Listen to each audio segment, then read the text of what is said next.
Good morning and good evening mga idol, nandito na naman ulit si Jomil Tech at ang kanyang mahiwagang cellphone. May gusto ko lang ibahagi sa inyong lahat kung anong klaseng paghahanda sa darating na laban nila Tapalay versus Inoue.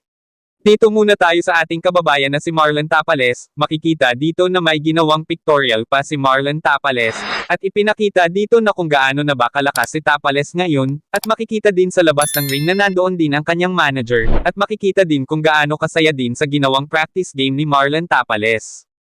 Makikita din sa kanyang katawan ang mga parang bato-bato na dumkit sa katawan kay Marlon Tapales, at may pa-flex ba sa kanyang katawan, at pinasilip pa sa media, na kung gaano na ba kahanda sa kanyang palapit na laban. Makikita dito na may kunting kasiyahan sila sa pagkatapos sa kanilang ginagawang ensayo nila Jerwin Ancajas at Marlon Tapales, kasi nandyan din kasama si Jerwin Ancajas sa gym, kasi may malapit na dinalaban siya doon sa Japan, nasa description lang po kung kailan din ang laban kay Jerwin Ancajas kontra